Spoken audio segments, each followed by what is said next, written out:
Bonjour, un face-à-face au cœur de la médecine et de l'émotion. J'ai le grand plaisir aujourd'hui de recevoir le professeur David Kayat. Bienvenue. Merci, professeur, d'avoir pris un peu de votre précieux temps pour nous rejoindre dans ce studio. Je sais combien vos plannings sont surbookés, surchargé. Vous êtes chef de service de cancérologie à l'hôpital de la Pitié-Salpêtrière à Paris et professeur à l'université Pierre et Marie Curie. C'est dire le puits de science et j'ai envie de dire aussi l'homme sensible que j'ai face à moi. D'abord, c'est moi qui vous remercie. C'est un plaisir d'être avec vous et d'être en Belgique. Puits de sens, je ne sais pas, mais en tout cas, ça fait plus près de 35 ans que je suis cancérologue, que je suis confronté à cette maladie, à tous ces destins brisés, tous ces nouveaux malades qui viennent chercher un peu d'espoir dans un service expert comme le mien, comme un certain nombre d'autres grands services en Belgique comme en France. Et c'est un exercice qui, sur la durée, est particulièrement difficile à vivre et qui justifie quelque part le pourquoi de ce livre et donc le pourquoi d'être ici devant vous aujourd'hui. Oui, puisque votre actualité, c'est cet ouvrage, De larmes et de sang, chez Odile Jacob, un livre de vos témoignages, des témoignages des patients et de cette relation très privilégiée avec vous, j'ai envie de dire. Oui, c'est un livre à la fois d'espoir, c'est un livre de transmission où j'essaie d'expliquer à des jeunes médecins, mais en fait au public d'une façon générale, ce qui est à mon sens l'essentiel dans cette relation avec des malades. Et je le raconte au travers d'un certain nombre d'anecdotes. Je crois que ce que j'attends d'un médecin qui viendrait travailler dans mon équipe n'est pas justement qu'il soit un puits de science. Il y a Internet pour ça, il y a des systèmes experts sur ordinateur qui nous donnent les doses, les protocoles, enfin tout ça. Non, c'est qu'il soit un bon médecin. Et par être un bon médecin, ce que j'entends, c'est pas être un médecin justement plein de connaissances, mais c'est un médecin plein de bonté, c'est-à-dire d'intérêt pour l'autre, pour ce malade qui vient. Il faut essayer de comprendre à quel point ce diagnostic de cancer va venir bouleverser, briser le destin de ces gens, bouleverser leur biographie, comment leur espérance, leur vie vient se fracasser sur les maux du cancer, sur les maux des métastases, sur les maux des chimios, sur toutes ces choses qui sont tellement dures, tellement violentes et qui caractérisent justement ceux qui touchent au cancer d'une façon générale.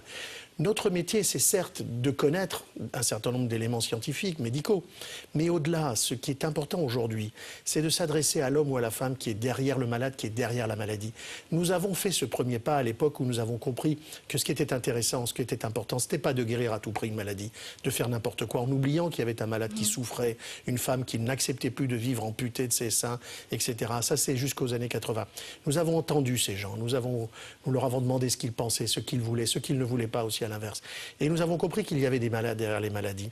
À partir de là, nous avons compris que l'important, c'était de considérer l'homme, la femme dans sa singularité. Aujourd'hui, la prochaine révolution, c'est de comprendre, avec 60% de malades qui guérissent, que ce qu'il y a derrière ce malade, c'est juste un homme ou une femme normale dont le cancer ne peut résumer la vie. Tout à fait, professeur. D'ailleurs, vous écrivez « Guérir le corps est fondamental, mais veiller à ne pas blesser l'âme est tout aussi important ». Le cancer est de plus en plus une réalité.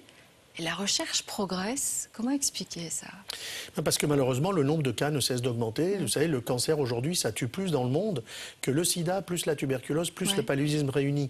Un homme sur deux est touché en France ou en Belgique par le cancer, une femme sur trois. C'est terrible. Et le nombre de nouveaux cancers double tous les 20 ans dans nos pays. Donc nous sommes confrontés à une réalité sociale, politique, qui est le cancer. Mais derrière cette réalité sociale, cette réalité politique, il y a une réalité humaine qui est différente de malade en malade. On ne peut plus imaginer combattre le cancer en disant « je vais soigner le cancer, je vais trouver le traitement qui va guérir le cancer ». Non. Ça, c'était le comment d'avant. Voilà. Et maintenant, on s'intéresse au pourquoi. Maintenant, on essaye de comprendre. Quand un malade vient, quand une mère vient avec sa fille qui a un cancer, la question qu'elle se pose, c'est pas comment ça s'est fait, pourquoi, c'est comment on a fait pour que ma fille ait un cancer, ou un monsieur avec sa femme. Non, la question qui préoccupe les gens, c'est pourquoi. Pourquoi moi? Pourquoi ma fille? Pourquoi moi je rechute alors que les autres ne guérissent? Pourquoi moi qui ai fumé, j'ai un cancer alors que ceux qui fument, les autres, mes copains, n'ont pas de cancer? Mais ça, nous ne savons pas, nous scientifiques. Jamais, nous ne savons jamais répondre aux questions du pourquoi. On sait comment l'univers a été créé, le Big Bang. On ne sait pas pourquoi il a été créé. On sait que la vie existe, on sait comment ça marche. On ne sait pas pourquoi elle existe. On sait comment une cellule devient cancéreuse. On ne sait pas pourquoi elle devient cancéreuse. Alors justement, professeur, est-ce qu'on peut dire que le cancer, c'est un accident de parcours dans la vie d'une cellule? On peut le résumer comme ça? On peut dire qu'effectivement, je pense que c'est une très très bonne définition simple. C'est un accident de parcours pour une cellule. Un corps humain, c'est constitué d'1 million de milliards de cellules, beaucoup de ces petites boules qui s'associent les unes aux autres pour faire des organes.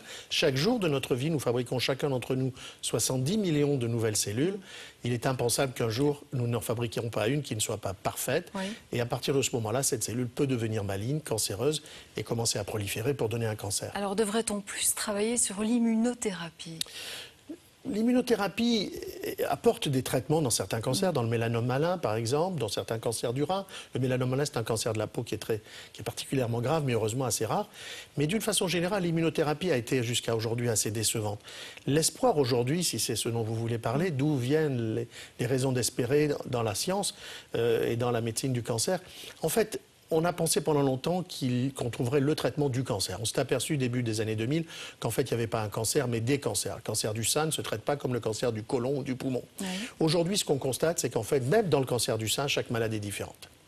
Et donc, on arrive à l'idée qu'en fait, il y a des milliers de différents cancers et notre problème, c'est d'identifier chaque cas.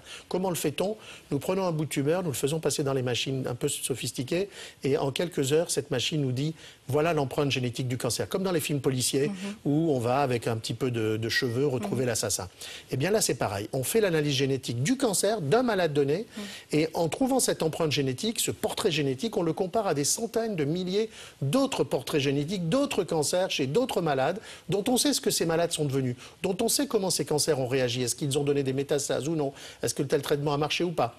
Et cette comparaison nous permet de prédire à l'avance pour un nouveau malade, voilà, votre petit cancer qui a l'air d'être gentil parce qu'il est tout petit, en fait il est très méchant. Il va falloir faire de la chimio. Vous avez un gros cancer, mais en fait ce gros cancer, on avait envie d'avoir peur, mais non, il ne va pas donner de métastases, il n'en est pas capable. Ses gènes ne lui permettent pas de donner des métastases, donc vous n'avez pas besoin de chimio. Donc on arrive à une médecine personnalisée, une médecine à la carte, et c'est elle aujourd'hui qui est porteuse des plus grands espoirs en matière de parce qu'aussi très respectueuse évidemment du mental, très important aussi par rapport à la maladie de chaque patient que vous recevez à votre consultation. Vous dites je le touche la main parce que je suis touchée en touchant. Bien sûr, mais vous savez dans ce métier nous amène à avoir accès à la nudité du corps et à avoir le droit de le toucher. C'est exceptionnel. Normalement, ça n'est autorisé que dans le cadre d'une relation amoureuse. Il n'y a pas de relation amoureuse. Et pourtant, non seulement je touche le corps, mais je le touche avec une promiscuité qui n'est due qu'à la longueur de mon avant-bras. Pour palper un sein, je ne peux pas être à 2 mètres, je peux être qu'à 40 cm du malade, la taille de mon avant-bras. Et donc cette promiscuité, cette nudité, fait qu'il se passe des choses. Les malades sentent, regardent mes yeux, sentent mon odeur, voient si j'ai peur, si je me prépare à leur dire quelque chose. Mais moi, je vois tout d'eux. Vous êtes considéré comme le sauveur, leur ange gardien. Beaucoup. S'accrochent à vous quand même, les malades. Oui, bien sûr, et plus la notoriété est grande, et plus ils espèrent encore plus en vous. Alors qu'en réalité, je ne suis qu'un cancérologue comme les autres. Je ne guéris pas plus que les autres. Je dirais même que la notoriété fait que je n'ai plus que des cas difficiles. Très particulier avec mais par le contre, patient. j'essaye d'avoir un bon contact avec les malades. Bien sûr, ça ne peut pas marcher à chaque fois. Ça fait trop de malades dans ma vie.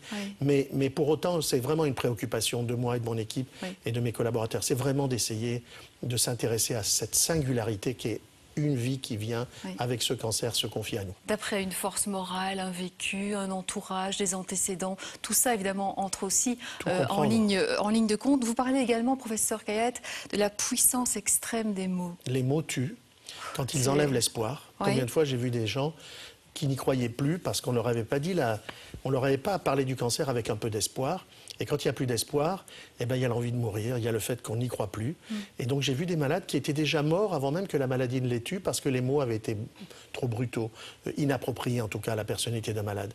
À l'inverse, des mots guérissent. Car si vous arrivez à convaincre un malade qu'au bout de son combat, il y a peut-être la guérison, il y a peut-être la vie en plus, il y a peut-être... À ce moment-là, il va se battre. Et combien de fois... Une énergie nouvelle. Mais combien de fois nous portons la vie de ces gens à bout de mots, à bout de regard, à bout d'attention. Et c'est très important de gérer ces mots. Et au-delà des mots qui ne se disent pas, des regards, des attitudes, comprendre la peur d'un malade sur la trace de la transpiration qu'il va laisser de sa main sur mon bureau, des habits tout neufs qui expliquent à quel point il est impressionné par cette première consultation. Tout ça, si je n'en tiens pas compte, je ne traiterai pas l'individu qu'il est. Je traiterai le malade abstrait, le malade tout le monde. Il n'existe pas ce malade tout le monde. Chaque malade est différent et mon devoir, c'est de les considérer différents les uns des autres et traiter chaque malade comme il doit l'être le mieux possible. Vous ne les perdez d'ailleurs jamais des yeux. vos patients. Il y a une phrase qui m'a terriblement marquée dans votre ouvrage. « Assis à ma table de travail, je deal constamment avec la mort ». Est-ce que vous craignez la mort, professeur Kayat? Énormément. C'est pour ça que j'aime à ce point la vie. J'ai tellement vu de gens mourir en 35 ans. Et ça n'est pas juste un concept abstrait. Ces gens que j'ai vus mourir, ça veut dire qu'aujourd'hui, ce sont des absences, ce sont des silences, ce sont des voix que je n'entends plus, mais dont le souvenir reste dans ma mémoire. Ce sont des regards que j'ai fréquentés pendant des mois, des années, qui ont disparu. Donc la mort, elle a une réalité pour moi qui fait que je ne peux plus voir une personne, y compris mes enfants ou ma femme, sans penser qu'eux aussi vont mourir un jour. C'est particulièrement difficile et c'est sans doute pour sortir cette histoire de concubinage avec la mort depuis 35 ans que j'ai senti la nécessité d'écrire ce livre. Mais en même temps, cette fréquentation avec la mort au quotidien, depuis si longtemps, me fait aimer la vie au-delà de tout. Je vous remercie vraiment d'avoir écrit d'abord cet ouvrage et puis d'être venu nous voir aujourd'hui. Je vous invite à le signer, s'il vous plaît. On aura le plaisir de l'offrir à un téléspectateur qui nous envoie un mail à l'adresse faf@rtl.be. De larmes et de sang, écrit par le professeur David Kayat, sorti chez Odile Jacob. Et puis, autre livre également dans la même maison d'édition que la vôtre. Cette fois, il s'agit d'un célèbre pédiatre, Aldo Naouri, prendre la vie à pleine main.